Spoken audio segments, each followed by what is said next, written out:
Hello and welcome to another episode of Raising Healthy Mothers. If you're listening to this live, we are exactly a week into 2025. How are those resolutions going? If you had get healthy or get more energy in 2025, then this is the episode for you. Or if you're like me and you don't get sucked into making resolutions anymore because you know from experience that you're not going to keep them, don't switch off. Don't turn off this episode yet, because I still think this is the episode for you. Look, the reason why I think resolutions fail is threefold. They're not specific enough. So what does getting healthy mean? Or what does getting more energy actually mean to you? How do you know when they're going to be achieved? How do you know what it's going to feel like when you get there? Is there even a there to get to? I think we can often be just a bit too vague about what we want when it comes to resolutions. There's no continuity plan, I think, is the second reason why they fail. Say you do actually have a very specific goal in mind. Say you want to run the London Marathon this year, right? But what happens when you achieve it? What are you going to actually do after that? You know, are you going to maintain that level of fitness? Are you going to run another marathon? What is the next step? Is there another level that you want to get to? And what's going to happen if things don't work out, if things slide? What if you, injure yourself before the marathon? Well, what's going to happen next? So that's the second mistake, I think, is that there's no continuity plan. And the number three is there's no accountability. So if you follow me on Instagram, you'll know that I finally completed the Couch to 5K recently. Genuinely, the main reason that kept me going was because I actually announced it on Instagram. And it felt really silly because everyone around me were doing really major things like marathons or triathlons or really big things. And here I am going, I'm just going to run for 30 minutes. But genuinely for me, running for 30 minutes is a big deal. And announcing it to the world felt really vulnerable because I knew that if I announced it, I'd have to follow through. And it was that vulnerability and the supportive messages that I got as a result of posting about this that kept me going to prove to myself and everyone else that this time would be different. And the other thing that was different this time around was it didn't feel like that was it. Once I hit 30 minutes, I was going to stop. I wanted to keep going. I wanted to keep running. And that's what has happened. I do keep running. So anyway, whatever your thoughts are on resolutions, I bet that there is still a tiny voice in the back of your mind that's saying, okay, it's time to get serious now. I am going to just be a little bit more healthy this year. And I feel like I can say that with confidence because I have that little voice too, and I have for almost all of my adult life. And the longer I keep going on this motherhood journey, the more I realize how simple the definition of health needs to be. So if you are a busy mum listening to this, I know that the idea of getting ahead of your health and energy might feel like just another thing on your to-do list. And you want to get around to it, but you probably know that you won't because it is a bit hard and it's something that you've kind of had on your to-do list for every year. So in this episode, I want to share with you my definition of health and energy and the simple and realistic ways to actually sort them out in a way that fits into your season of life that you're in right now. One of the reasons why I don't set resolutions for myself anymore is because I used to put a lot of pressure on myself about them. I've often been very all or nothing about things, and I think it's something that I am learning to kind of let go of as I get older. But, within a half a day of, some kind of special K diet, do you remember those? I would be totally over it, but also really disappointed in myself that I hadn't stuck to the resolution, whatever it was, again. So I used to find that resolutions would just make me feel really exhausted and overwhelmed just within a few days. And that's really not, in my opinion now, the definition of good health and energy. And honestly, that is what I've learned from working with my clients more than anything else, is how important taking really small steps are that ultimately make the biggest difference. And in a way, it has become my thing, taking these really small steps. And it's why I'm running a reset again this month. I mean, they've been so popular, the ones that I've run so far. And I know this is going to be the one that is going to take things even further because I'm breaking things down even smaller. I'm designing it in a way that is going to make getting more energy genuinely simple with lots of support and lots of structure from me as well. But I'm getting way ahead of myself. I'm going to talk about the January reset at the end of the episode because for now, let's dive into the 8 tips that I think you need to know about to get ahead of your energy and health for this year. So number one is prioritize hydration. Look, I always start here. It is genuinely such a ridiculously easy win that I feel like I'd be doing you a disservice if I didn't start here. Almost all of my clients show up with underhydration when I look at their diet diaries. And to be honest, I'm no different. Like when life gets really busy, drinking enough water is the first thing that goes out of the window. And I know how important it is. So why is it important? Dehydration has a huge effect on your energy and focus. Like every single cell in your body needs water to function properly. And when we're dehydrated, the cell walls literally become stiff. Like they can't function. They can't let in the nutrients that they need to actually create energy. And the other thing that I think makes dehydration so important in the sort of context of nutrition is that it can masquerade as a hunger cue. So quite often when we think we're hungry, sometimes it's our body just saying, I'm thirsty, give me some water.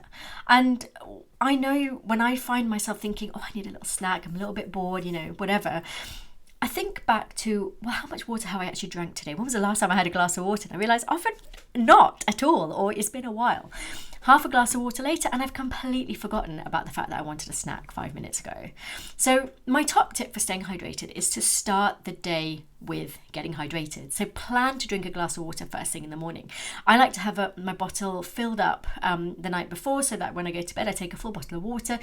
Sometimes I drink it through the night, but first thing in the morning, I always make sure that I drink from my bottle of water. And usually what I try and aim to do is within that first hour is to drink the whole bottle. And then keep going. When you fill up your kettle for your first cup of tea or coffee, fill up your water bottle again. Have a drink while you're waiting for the kettle to boil. If you're the type of person who really hates the taste of water, you can add flavorings in the form of fruit, so like lemon slices or slices of cucumber or even berries for a little hint of flavour without the sugar or sweetener that you'll get from cordial or juice. Now, obviously, because hydration is so important for energy, it is going to be our key focus in the January reset. And I'm going to be sharing a couple of ways to make sure that you stay on track and stay on top of hydration so you don't forget about it. So my second tip is to start your day with protein. Okay, if you've been in my world for any length of time, you know that I can't go long before I mention protein, and especially at breakfast time. I mean, protein is maybe becoming quite well known now that it helps to balance your blood sugars. But what does that actually mean? So I like to think of our blood sugars as a bit like a roller coaster. If you're only eating carbs, and especially refined carbs, it's like zooming straight up a big hill and then reaching the peak, but then crashing down really fast the other side. Get this really fast, really dynamic movement, but then you feel really wiped out, don't you, when you get to the bottom of it? When you have protein with your meals, especially at breakfast time, it's like adding a bit of a break to the roller coaster. It helps to climb that hill much more steadily, and you come back down much more smoothly as well, so you don't get that big crash of energy later. I mean, I hate roller coasters, to be honest, so this is maybe the worst analogy for me to use, but to me the second option just sounds so much better. I'd much rather a really sedate ride than this really kind of high kind of ups and downs like you get on a roller coaster. So the common theme that comes up when I work with clients and look at their initial food diary is that breakfast is almost always the meal of all of them that comes up low in protein. And it's no wonder, because we've been advertised to have cereal and porridge and all these very carb heavy breakfasts, forgetting that we need to have protein at breakfast time. Because breakfast is the one meal where you're setting yourself up for the day ahead. You want to start the day with energy. You don't want to start off on that crazy roller coaster, because it's going to be really hard to come off it. You're going to just keep relying on this cycle of sugar and caffeine to keep going. So start as you mean to go on. And if you start the day well with breakfast, you've nailed over 30% of your day's intake already. And that's such a good way to start. And it really doesn't need to be complicated. Scrambled eggs and spinach is my ideal way to start the day. Greek yogurt with berries and nuts if you don't have any time, or even a protein-based smoothie if you just need to grab and go. Look, I know mornings are hectic. They are for me as well. Last year, there were more days, and I'm proud to admit, that saw me rushing out of the door for the school run on nothing more than a cup of coffee. But honestly, even a handful of nuts to munch on as I go is going to make a huge difference than if I just went out on an empty stomach with coffee. In the January reset, we're going to start with breakfast. We're going to spend a whole week looking at breakfast in detail and getting it right. And I'm going all in on the recipes here. We're going to start off well. There's going to be savoury options, and there's also going to be egg-free options, because I know that's something people often ask. lots of prep ahead ideas, and then a mix and match pantry staples cheat sheet that's going to help you have what you need at your fingertips for those days when you genuinely have no time for breakfast. My third tip then on how to get healthy and stay energized in 2025 is to start thinking about batch prepping your veggies. Look, this is the one that I really struggle with and I avoided for years. I love the idea of being prepped and batch cooking, but I just found that I didn't like not having that spontaneity. But on those weeks when I have somehow pulled it out the bag and I have a container full of leftovers, I feel so much more relaxed about the meals for the week ahead. So pre-prepping your veg, whether it's in one big batch at the start of the week or purposefully making enough with leftovers in mind, means that you can make healthy choices so much easier. So instead of grabbing a packet of crisps, you might grab some carrot sticks and hummus. Instead of rushing to get dinner, realizing that you've forgotten to make a veg, you think, oh, never mind, I'll make it up tomorrow. You've actually got something ready to warm up. Instead of powering through your working from home lunch break with a sandwich, you've got some roasted veg that you can whiz up into a quick soup. Do you see how this works? It makes life so much easier. And I can genuinely say this hand on heart that my weeks go so much better when I have actually thought about this. So my top tips here are to plan to prep a big tray of roast veg at least once a week. If you do nothing else, can you maybe do this? So I like to do this maybe with our roast meal on a Sunday. But if we haven't, for whatever reason, it goes straight onto my meal plan for the week ahead so that I know that at some point I have got lots of roast vegetables left over that I can use. Another top tip is to invest in a veg chopper. Now these are manual things. It's not nothing that you need to plug in or have anything. It's not something fancy. It's just literally something that you put the veg on and you close it shut and it chops it up for you. They're only about 20 to 30 pounds, but they make veg prep so much easier. And you can make a whole box full of chopped veg ready to go, whether that's ready to cook or ready to have in your salad.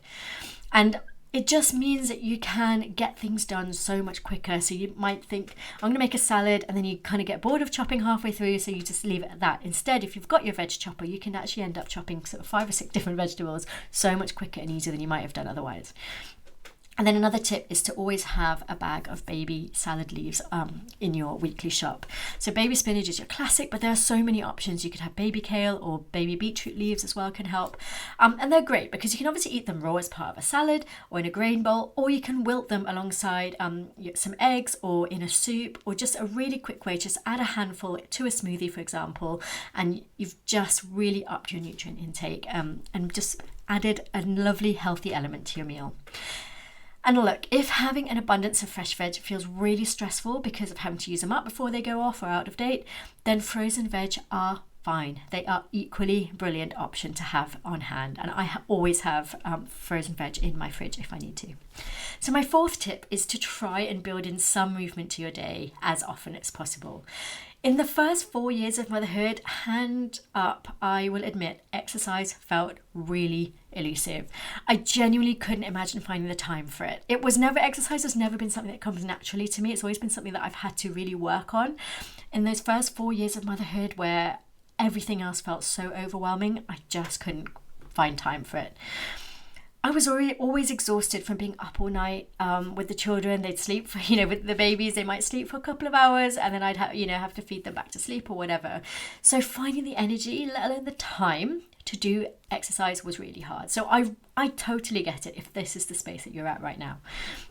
And I also probably don't need to tell you that it's really annoying to be told that exercising is probably going to help you get more energy, sleep better, and feel better about yourself. It is really annoying, but it's true.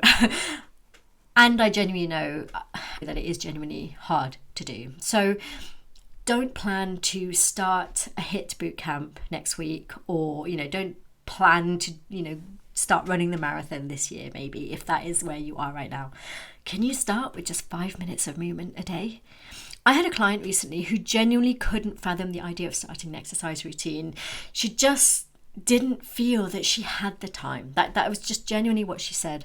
And we were working together for 3 months. By the end of our time together, she was sleeping so much better. She was eating so much better than she had in a long, long time. She had so much more energy, but she still found she couldn't find the time for exercise. So I went in with, okay, how about trying to do 5 minutes of stretches in bed? And then 5-minute stretches from the chair while you're drinking a cup of tea. Look, my mission in life when I work with clients one-to-one is to meet them where they are at. And that was where she was at. That was what the most that she could manage. And do you know what she found? She found that her joints stopped aching when she was walking downstairs first thing in the morning. And that was incredible to me, because one of her top motivations for coming to me was to stop feeling like she was getting old. The fact that she could come downstairs without feeling achy, without feeling really stiff, that's a huge win from 5 minutes of stretches in bed. So fit your movement, whatever you can, into the season of life that you are in right now. If you have a baby under one, put them in a sling and go out for a walk. Schedule a daily kitchen disco with your toddler. Find a 10-minute yoga routine that you can stick to. Look, movement is so important to help you feel like yourself again, like it genuinely is. And while I can give lots of suggestions based on my experience and based on the people that I have worked with, it's not my personal expertise. So actually for the reset, what I've decided to do is bring in a special guest of my brilliant friend and yoga teacher Vibhu to share her gentle 21-day yoga foundations course. It's absolutely amazing. I have followed it in the past, and I can't wait to make this the year that I finally make yoga a regular routine for me as well. So the 5th tip I have to get ahead of your energy and health in 2025 is to start planning some simple meals. Look, this is another thing that I've kicked and screamed against for a long time, but I am finally accepting that maybe it is going to change my life if I can stick to it. Look, I've talked about meal planning at great length in previous episodes, so I'm not going to go into a lot of detail here. I'm going to link to those episodes in the show notes if you want to learn more about it. But just to say that until 6 months ago, I could not stand the idea of meal planning. I hated the idea of not having that spontaneity. I hated the exhaustion of having to think ahead on what to eat for the next week. But after a few weeks of actually sticking to writing out a meal plan, I found I was actually less exhausted on a day-to-day basis, because I wasn't having to think every single day, well, what should I make today? What should I make today?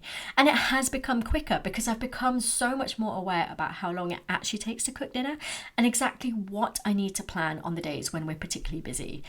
And we have just finished, as of recording this, we are a week into the new year, so we've just finished the Christmas holidays.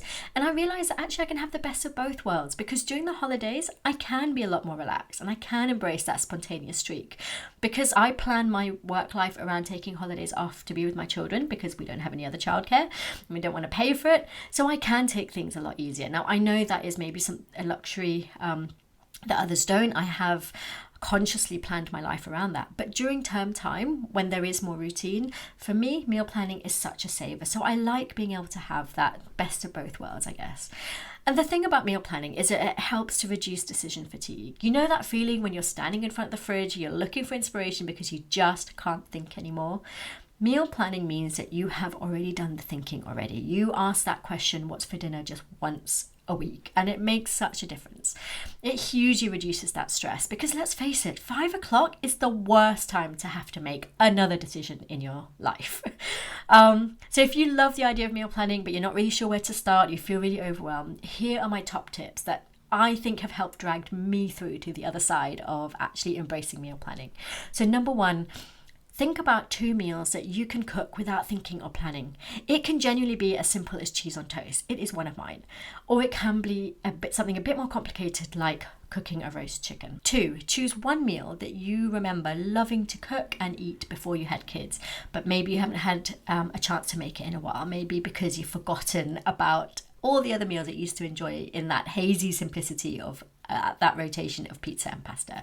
So for me, that is something like Vietnamese food. I used to cook Vietnamese food quite a lot before I had children because I love it, but I haven't done it in a while. But hey, do you know what? It's actually not that difficult to add it back into my meal plans, and I know I can adapt it to my fussy eaters. And then step 3, choose a soup or another staple that you can cook once and have as leftovers. So in winter, as we are right now, I love cooking soups in a big batch, and then I can reheat it for lunches. So congratulations, you have just planned 4 meals for next week. And I think 4 meals is enough, actually. I don't like planning for every single meal of the week, because you might change your plans. You might want to have a meal where you don't do very much, or you might eat out, or you might use leftovers. So I don't like being really rigid and planning every single meal for the week, but I do think it can help to just think about having 4 or so meals to have in mind for next week. So in my previous resets, I actually have done the thinking for you and provided nutritionist approved meal plans. But I'm doing things a little bit differently this time around, because instead of providing the meal plans, we're going to take each meal week by week. So we're going to start with breakfast in week 1, as I mentioned already. We're going to take lunch in week 2, and so on. And instead of telling you what to eat and what day to eat it on, I am actually just going to provide the base recipes on the Thursday, and across the weekend we're going to work together to plan them in, shop for them, and prep as needed so that it's ready to go at the start of the week on the Monday. And then in the final week of the reset, we're going to actually do a bit of a live workshop on personalizing your own meal plan for the week ahead. And I actually can't wait for this one, because we're going to work collaboratively to inspire and motivate each other to get things done. There is nothing better than learning from others and kind of getting ideas and inspiration from each other. There are going to be meals that other people are going to be like, oh, this is my favorite meal and it's so easy to make. And you're going to be like, wow, I'd never think of that. Thank you so much. And if you are worried about having fussy eaters, hold your horses, because next week I am going to talk about how my son has recently started eating broccoli again after a 4-year hiatus. Exciting stuff, I promise. So tune in next week for that. And then my 6th tip on getting more energy this year is to create a me time routine.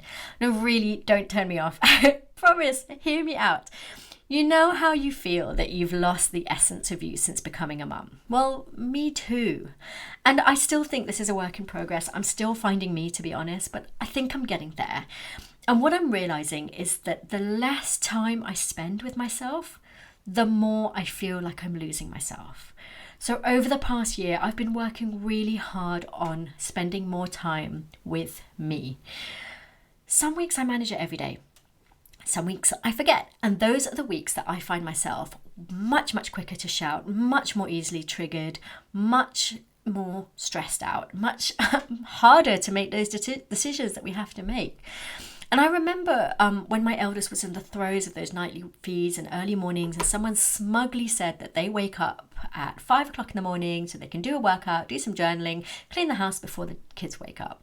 Honestly, I thought they were a bit of a dickhead. Because surely it's always more important to sleep. Okay, I'm going to caveat what I am about to say with my children. They're now nearly 6 and over 3 years old. They are largely independent of me at nighttime now and are relatively reliably sleeping in until after 6:30 in the morning. Now, obviously, now that I have just said that out loud to the public, to the world, I have jinxed it and they are going to go back on that. But that is the current situation. So I want you to know that if you are still waking multiple times in a night to get your kids back to sleep, feel free to skip over the next minute or so, because you might not want to hear it. Otherwise, okay, look, I'm not quite there with doing an energetic workout at 5 o'clock in the morning, but the first time in a long time, I have been able to wake up before the kids get up. And those quiet 5 minutes of drinking a cup of tea while it's still hot, having a few moments of reflection as I watch the sky lighten as the sun rises, having a few minutes spent in a relatively tidy living room before the toys all get pulled out, it's genuine bliss. And I think that is the really key thing in motherhood. You start noticing how important those quiet moments by yourself, with yourself, in your own company, without a phone, ideally, how wonderful that is. And what I notice is that I am much more willing to then spend 5 minutes having a nice quiet snuggle with the kids when they do eventually come and find me. Because otherwise I'd feel really frustrated because I was starting the day on their terms by, having to listen to their demands, having to do whatever they needed. So instead, when I start the day just having those few minutes to myself, I don't feel pulled in all directions as soon as I wake up. I actually feel able to be in the present moment with them. And that, I'm sure, is because I am able to be in the present moment with myself first. Now listen, if waking up early sounds like hell, and I don't blame you, then another idea is to have a journal next to your bed and just plan to write down 3 things you're grateful for at the end of each day. Just spend a couple of minutes. It doesn't have to be complicated. It can literally just be, today I am grateful for. And there is genuine scientific evidence that this is going to improve your mental well-being. Or you could schedule in an unnecessarily long shower or bath a few times a week. I just think these are lovely things. Yes, having a bath and having a shower is essential, but is it essential to have an unnecessarily long one? No. But I do think that is a lovely moment of self-reflection as well. In the shower, I find myself doing my best thinking because I can't be distracted on my phone, but I need to be alone for it. I need to be able to close and lock the door. So either talk to your partner about taking the kids out for a play, or maybe even having a middle of the day shower while they're at school or childcare and you're on your lunch break. Why not? Look, whatever it is, find 5 to 10 minutes at a time every day if you can. It will genuinely make a difference to your relationship with yourself, and that is going to spill over to how you are with your children too. And then tip number 7, focus on your sleep quality. If you are struggling with nighttime wake-ups, and you probably skipped over the last point, look, I know sleep is a huge challenge for many mums, especially if you have toddlers who need high support to get back to sleep, or if you have babies feeding through the night. But here's something that you need to know. Improving the quality of your sleep is going to help, even if you can't do much about the quantity. Now, I have talked about this a lot before in the podcast, and I've also run workshops on improving your sleep quality. So if that's something you're interested in, head over to my website and find the everything page, and you can find the workshop there. But more often than not, what I am noticing is that I see clients who are sabotaging their own energy by not focusing on their own sleep. They do everything they can to make sure their children get decent sleep, but they forget that they need it too. Whatever your children need to get to sleep, you need it too. So think about what you might do for your children for their sleep and apply it to yourself. Do you have a consistent bedtime? Do you have a lovely calming wind down routine? Do you avoid stimulating screen time before bed? If the answer is no to any of those, then maybe it's time to start thinking about that, because those are going to affect the quality of your sleep, even if you can't do much about the quantity. The better the quality of the sleep, the better your chance of being able to cope with those nighttime wake-ups, and the better your mood and energy the next day. And then my final tip for getting ahead of good energy and good health in 2025 is to try and find small pockets of joy across your day. I know you've been told to enjoy every moment, to stop wishing time away while you're sitting there going, I cannot cope with this. And I know it makes you feel rubbish, because you feel guilty that you should be basking in their glory in every amazing snot-smeared minute. But I don't think you have to. But what I do think you can find is slivers of joy throughout the day. And it doesn't actually have to involve your kids. It could be that first delicious throat-tingling sip of hot tea. It could be noticing the pink of the colours at sunset. It could be appreciating the morning dew on a spider's web. It could be putting on your favourite song, the one that you can still lip sync to that you learned when you were a teenager. Or texting a friend that you haven't talked to in a while. Don't apologise, just say, hi, I've been thinking of you. 2025 is the year for finding glimmers of joy, and in the reset I'm going to do a short bonus section on the science of glimmers and how it can help to calm your nervous system and reduce stress. And once you know about finding these, you can't unlearn it, and it starts becoming impossible to not see the glimmers that are actually all around you. So there you have it, my 8 top tips for finding energy and thriving again in 2025. So as a recap, prioritize hydration, start your day with protein, batch prep your veggies, build in some movement to your day, plan some simple meals, create a me time routine, focus on sleep quality, find moments of joy. Simple. But remember, look, you don't have to do it all at once. Start small. Out of those 8, find the one that feels easiest and that speaks to you, and start there. The hardest part, honestly, is starting. And once you do, you will notice a ripple effect in unexpected places. You will start noticing that you can do other things as well. So if these 8 tips have resonated with you and you would like more support to actually implement them, then my January reset is absolutely for you. It's going to help you with that. It's designed for busy mums like you, with a focus on quick, healthy meals that you can prep quickly and easily, giving you the energy you need in a way that fits into your life without taking up hours of your time. And along the way, I'm going to share small ways you can keep putting your needs first without feeling guilty. And you are going to have my guidance the whole way, plus a brilliant bunch of other mums in exactly the same boat as you to keep you going. So the reset officially starts on the 16th of January, and it is going to open for sale on the 13th of January. But I'm actually going to open it up to waitlisters with a special early bird offer this Friday, the 10th of January. And there is also going to be early access prep work to get started on before the reset officially starts. So obviously the earlier you join, the more time you're going to get to work on that prep work. And if you join as an early bird, you are also going to get access to a free bonus workshop on nutrition for brain health, because this is a topic I am becoming obsessed with. So if you want to join the waitlist, head over to tashadecruz.com/waitlist and be the first to join the reset. Remember, the sooner you join, the more time you're going to have to get ahead with the prep prep work. 2025 can be the year you can start putting yourself first, not in a selfish way, but in a way that benefits your whole family, because good health for the family starts with you. And I am all here for creating great role models for your children so you can create generational health. So I would love to know which of these 8 tips you are going to start with. You can message me on Instagram. I am at Tasha Cruz if you don't follow me already. And I will see you next week for another episode of Raising Healthy Mothers. Bye for now.